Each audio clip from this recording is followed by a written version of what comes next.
আমিও যদি 2 মাসের মধ্যে এসে বসেই থাকি, এনজয় করি the name of being the BCB president, তাহলে আমার ওই 17-18 বছরের যে কথা, যে বাইরে যে কথা বলছি, ওটা ওয়ার্থেড না। সো এখন আমার দায়িত্ব হলো যে 18 বছরে আমি যে প্রবলেম ফেস করেছি বা অন্যরা যে প্রবলেম ফেস করেছে, এটাকে যতটুকু মিনিমাইজ করে দেওয়া যায়। পরবর্তীতে কেউ যদি কোম্পানি এসে এরকম টেন্ডারে কাজ পায়, এই ধরনের 2 নম্বরে যেরকম না করতে পারে। আসসালামু আলাইকুম সবাইকে। প্রথমেই আমার তরফ থেকে অ্যাপোলজিস, কারণ আমার কাছে মনে হয় যে একটা মিসকমিউনিকেশন হয়েছে। সকালে মন্ত্রী সাহেব আর আমার আসার একটা প্রেস রিলিজ আপনারা পেয়েছেন। আমার সাথে আমির ভাইয়ের কালকে রাত্রেও আমরা একসাথেই ছিলাম।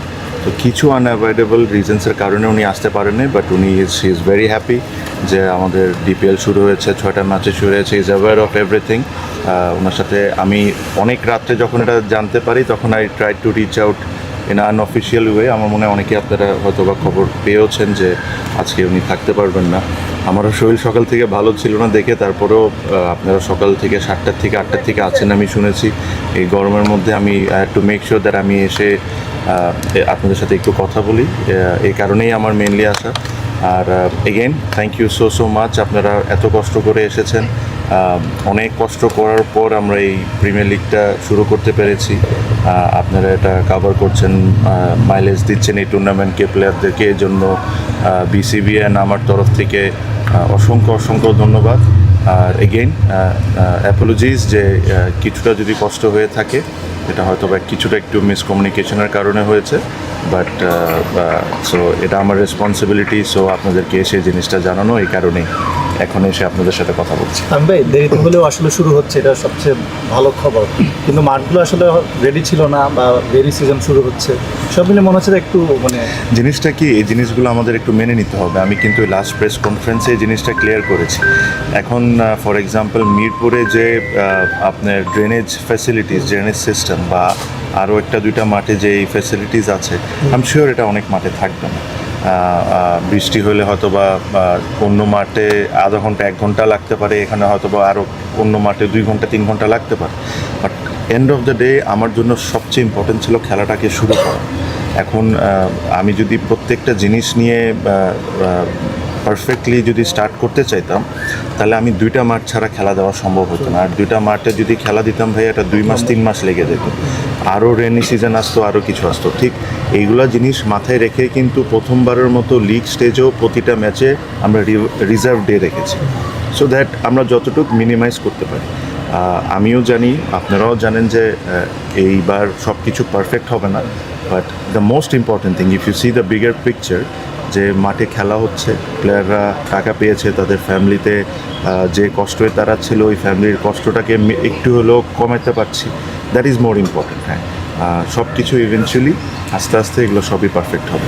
এই যে ঢাকার সামনে আপনারা আধা ঘন্টার মধ্যে এসে খেলা কভার করতে পারছেন, এটা একটা অ্যাডভান্টেজ না আপনাদের জন্য? আপনাদের 2 ঘন্টা করে ট্রাভেল করে যেতে হতো।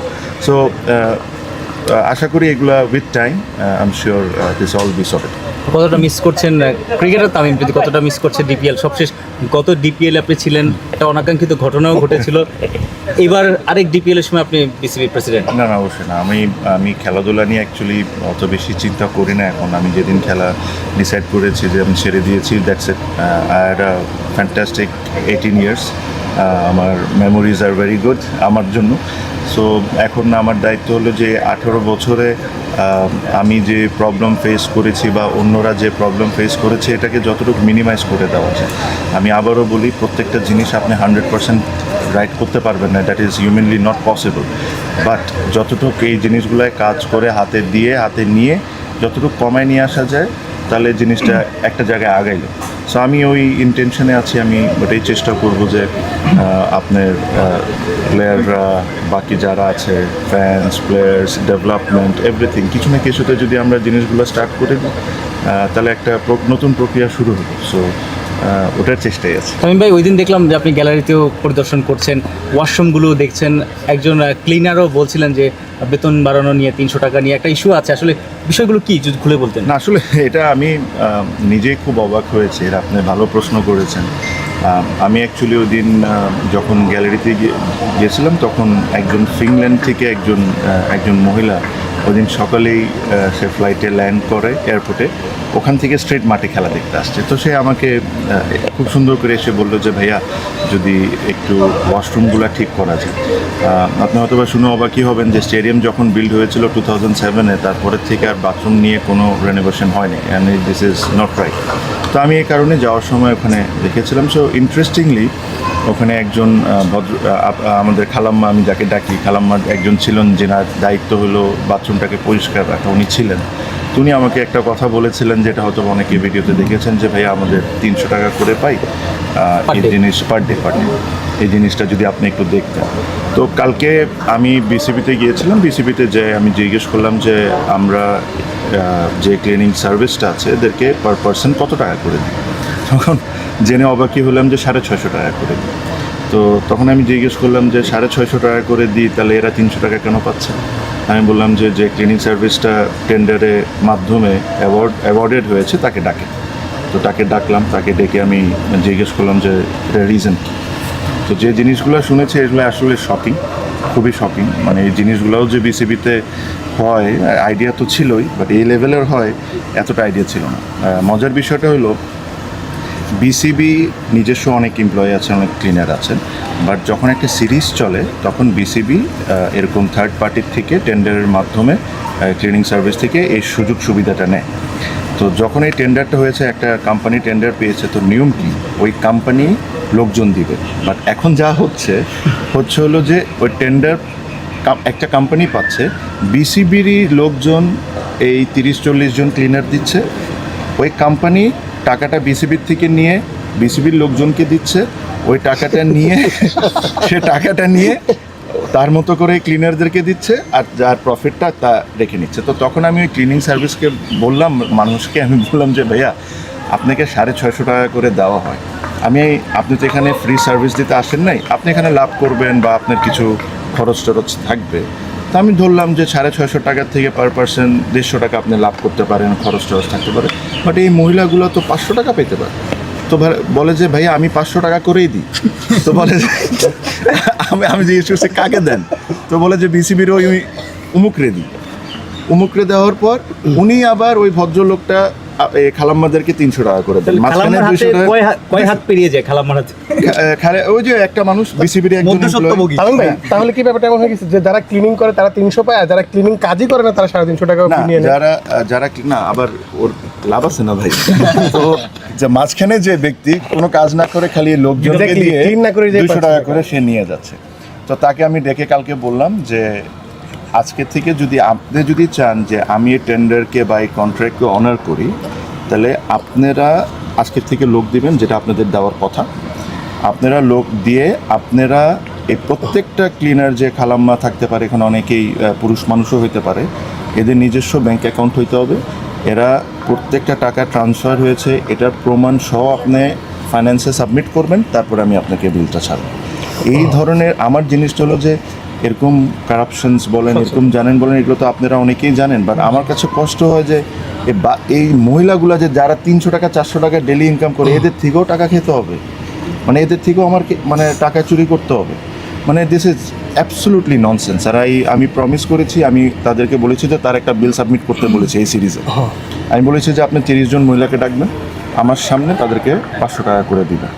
100-150 টাকা আপনার লাভ থাকতে পারে, কারণ যদি কোনো কোম্পানি একটা কাজ নেয় তার অনেক কিছু কিনা লাগে, তার নিজস্ব কোম্পানি চালাতে হয়, তার একটু লাভ করবে সে, এটা দ্যাট ইজ ফাইন।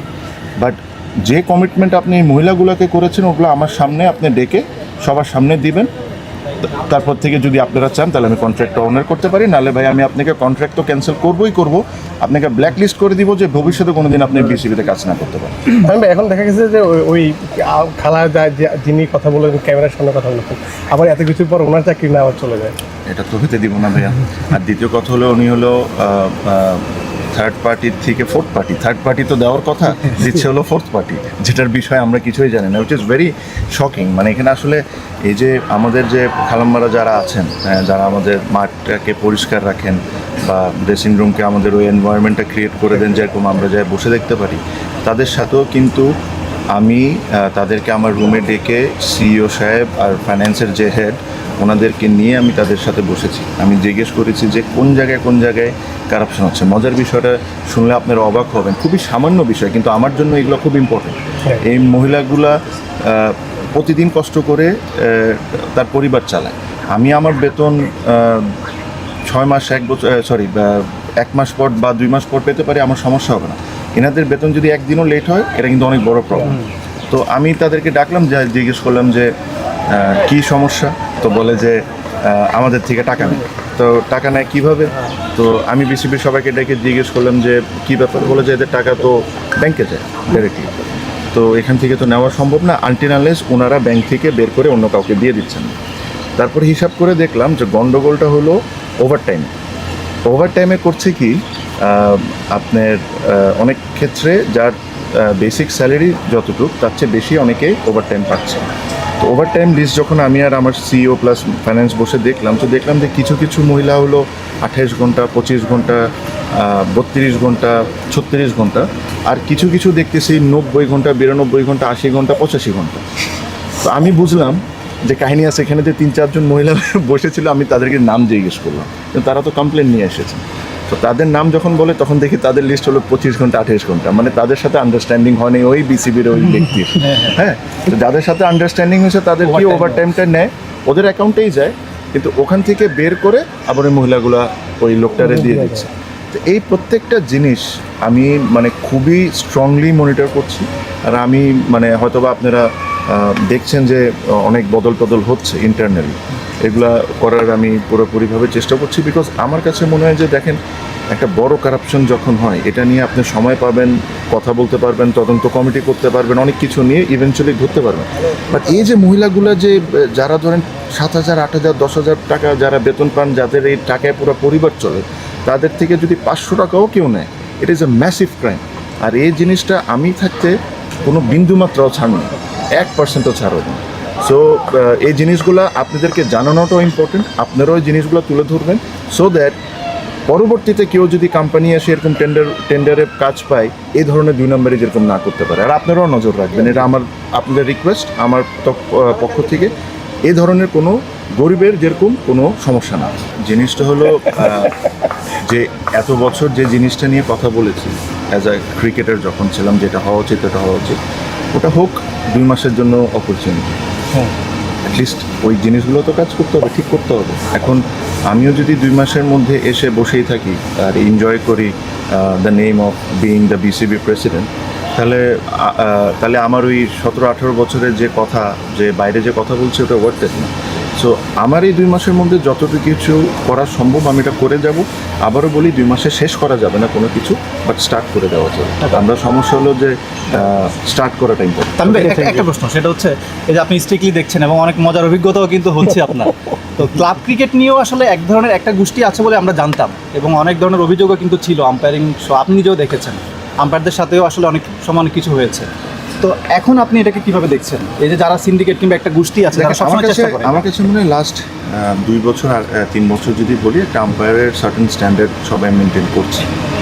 এই জিনিসগুলো একটা সময় হয়েছে, হয় না যে আমি কোনো সময়টা বলবো না, বাট লাস্ট 2-3 বছরে একটা সার্টেন স্ট্যান্ডার্ড তারা মেনটেন করছে। আমি যখন এসেছিলাম আমি তাদেরকে একটা জিনিসই বলেছি যে দেখেন, আমি আপনাদের বিষয়ে খুব বেশি ইন্টারফেয়ার করতে চাই না, বাট আপনাদের তরফ থেকে আমার একটাই জিনিস, যেভাবে কাজ করে যাচ্ছেন উইথ ফুল অনেস্টি আপনারা ওই কাজ করে যাবেন। এখানে কোনো ব্যক্তি, কোনো দল, কাউকে কোনো সাপোর্ট দেওয়ার কোনো ধরনের কোনো কিছুর দরকার নেই। যেটা ফেয়ার আপনারা ওভাবেই করবেন। আপনারা হিউম্যান, আপনারা মিস্টেক করবেন, এটা আমি জানি। আমিও মিস্টেক করি, খেলার জীবনে মিস্টেক করেছি, এখন একটা দায়িত্ব আছে, হয়তো এখানেও মিস্টেক হবে, আপনাদেরও এরকম মিস্টেক হবে, ওটা আমরা মিস্টেক হিসাবেই দেখবো। বাট ইন্টেনশনালি যেরকম কোনো কিছু না হয়। আর টু বি ভেরি অনেস্ট, তারা লাস্ট 2 সিজনস বলতে পারেন, 2-3 সিজন ধরে বেশ ভালোই কাজ করছে। কন্ট্রোভার্সি জিনিসটা অনেক কম। সো আশা করি এই জিনিসটা তারা মেনটেন করবেন, বিকজ আমাদের মধ্যে একজন এলিট প্যানেল আম্পায়ার, সো ওই প্রসেসটা তো স্টার্ট হয়ে গেছে। তো ওনাকে দেখে তো আরও 2টা ছেলে 3টা আম্পায়ারের স্বপ্ন থাকবে যে আমি ওই জায়গায় যাবো। সো ওই জায়গায় যেতে হলে এইসব জায়গায় খুব স্ট্রিক্ট থাকতে হবে। এখন তো আর কমিটির দল নাই কেন? হ্যাঁ, না, কমিটির দল ওটার বিষয় না ভাই। একটা জিনিস কি আমাদের এটাও মাথায় রাখতে হবে যে যেহেতু একটা কথা স্ট্যাবলিশ হয়ে গেছে, এটার কিন্তু অ্যাডভান্টেজ অপোনেন্টও নেয়। আসলেই কোনো ঘটনা ঘটে নাই, কিন্তু জাস্ট একটা জিনিস স্ট্যাবলিশ হওয়া দেখে এই জিনিসটা বলে দেয়। So we have to be very careful যে এসব ধরনের কোনো কিছু হয়। আর আমার আন্ডারে কোনো কমিটির দল বা কোনো কিছু আশা করি ইনশাল্লাহ এই জিনিসটা হবে না। আমি একটা জিনিসই বলেছি, everyone is equal and everybody should get the equal opportunity.